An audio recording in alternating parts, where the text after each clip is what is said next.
कोरबा जिले के ग्राम कनकी में स्वयंभू शिवलिंग की प्राचीन महत्ता है, तो वहीं पाली में ऐतिहासिक 14वीं शताब्दी का शिव मंदिर। वहीं कोरबा शहर सटे हसदेव नदी किनारे 5 पिंडियों वाला पंचमुखी शिवलिंग स्थापित है, जो आसपास के लोगों के लिए आस्था का केंद्र है।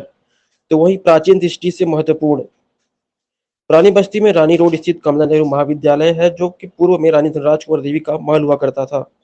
ठीक महल के पीछे हसदेव नदी के तट पर यह पंचमुखी शिवलिंग वाला मंदिर स्थापित है। पुरातत्व विभाग के मार्गदर्शक हरि सिंह क्षत्रिय ने बताया कि पुरातन दृष्टि से यह मंदिर काफी पुराना है, जो लगभग 200 वर्ष पुराना लगता है। अभी और ज्यादा शोध करने का विषय है। फिलहाल उक्त पंचमुखी की स्थापना सन 1900 पहले की अनुमानित की गई है। कोरबा में राज परिवार हुआ करता था और इस तरह की शिवलिंग की स्थापना मनोकामना की पूर्ति उपरांत ही की जाती थी। संभवतः राज परिवार की मनोकामना पूर्ति उपरांत इसे स्थापित किया गया होगा। अ, उसको 2 कालखंड में बाँट सकते हैं कि वहाँ पे 2 मंदिर हैं। एक उत्तरी तट पे है, एक दक्षिणी तट पे है और इन दोनों आमने-सामने एक-दूसरे के मुँह देखते हुए एक में गणेश जी विराजमान है और उसके अंदर शिवलिंग है और दूसरा वाला में पंच जो लिंग है जिसको आप कह रहे हैं वो इस एक्चुअल में स्मार्त लिंग है। स्मार्त लिंग में 5 देव को स्थापित किया गया है। प्राचीन काल में क्या होता था कि शैव संप्रदाय, वैष्णव संप्रदाय, शाक्त, सौर और गाणपत्य ये आपस में लड़ा करते थे वर्चस्वता के लिए। तो दूसरे जो अस्तित्व वाले थे, उन्होंने कहा कि आपस में हम सब एक ही सनातन धर्म को मानते हैं, तो लड़ने की आवश्यकता नहीं है, सबको स्थायी रूप से एक का एकीकरण होकर रहना चाहिए। इसलिए एक ही पिंड पर पाँचों देव को स्थापित कर दिए।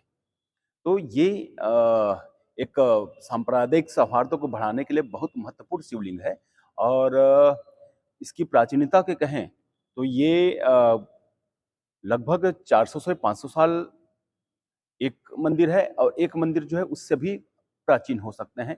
उसका और भी साक्ष्य ढूँढना पड़ेगा कि वास्तव में ये कितना प्राचीन है। वो हो सकता है कि 1000 साल पुराना हो सकता है या उससे भी अधिक प्राचीन हो सकते हैं। क्योंकि और साक्ष्य हमको ढूँढना है। तो एक तो मंदिर निश्चित रूप से 400 से 500 साल पुराना है। जब मैं वहाँ निरीक्षण करने के लिए गया था मनीष शर्मा जी मुझको बुलवाए थे, तो उसके पहले ही मैं निरीक्षण उस जगह कर दिया था और शासन को इसके बारे में जानकारी भी दे दिया था। लेकिन चूँकि सारे निर्णय शासन की होती है, तो वहाँ का फिर साफ-सफाई करके सबसे पहले तो हमने वहाँ पे पूजा-पाठ करवाना चालू करवाया धार्मिक आस्था से उसको जोड़ करके। अब वहाँ पे लोग-बाग भीड़ जाने लग गई है। तो जिससे उसकी महत्ता बढ़ती चली गई है। धीरे से शासन और प्रशासन को इसका संज्ञान अ, कराया गया है और उसके भावी जो भी उत्थान का कार्यक्रम बन सकता है, उसके लिए हम काम कर रहे हैं।